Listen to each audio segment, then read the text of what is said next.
guys, this is Chloe and welcome back to my channel.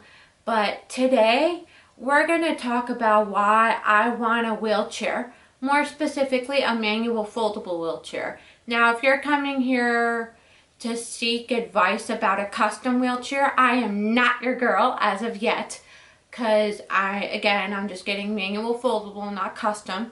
But regardless of who you are, whether you're a disabled individual, you're a parent of a disabled individual, or you're just an able-bodied person that wants to learn more about disability, community, and culture, all are welcome here. So on that note, we're going to get started. So for those of y'all that don't know, I was born with spina bifida, more specifically a colt tethered cord.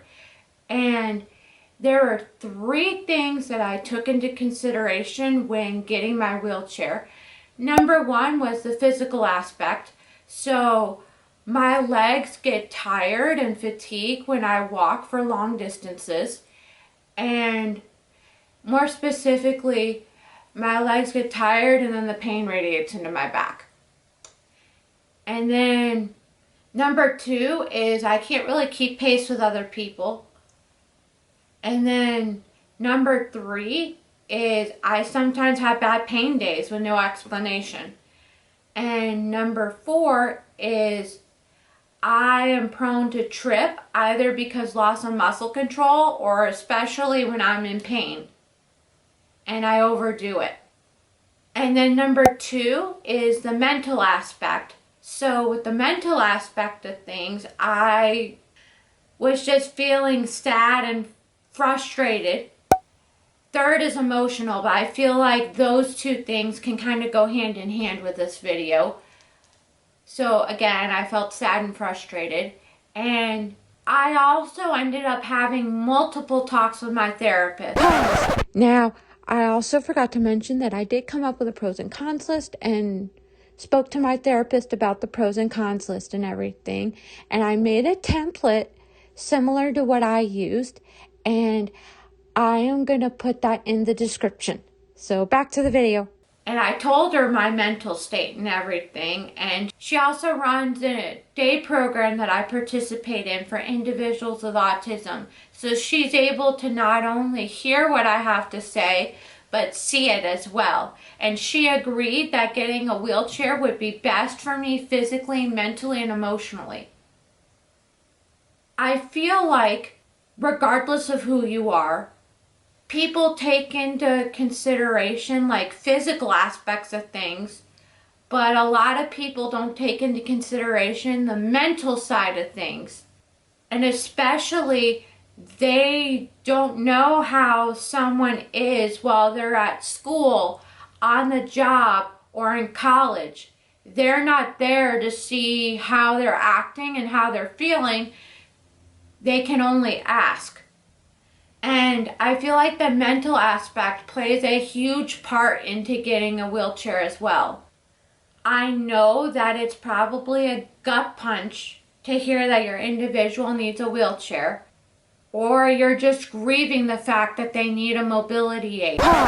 Now, I saw online that a lot of parents felt like they were giving up on their individual, and the way I see it is that yeah, I'm giving up, but I'm giving up a life of pain to be able to do things like my peers and to not be in as much pain and give myself more independence and freedom. So that's the way I look at it. So back to the video. Which first off, I'm just going to say this, but don't let your grief get in the way, like your grief or perceptions or anything, get in the way of what the individual wants and needs. And that goes for any mobility device, especially if they ask for it. Because it's their body and you don't live in their body 24/7. And you don't know what it's like to be them. You're just an outsider looking in. So like for instance, let's say, you're looking through a fish tank. You don't live in that fish tank, so you don't know what it looks like for those fish. You can only see it from an outsider's point of view, which is looking into the fish tank, if that makes sense. Because it is completely okay if your individual needs a wheelchair or any type of mobility aid, and they're going to be just fine. There are a lot of people out there that are in wheelchairs, that are chefs, actors, just stuff of the like.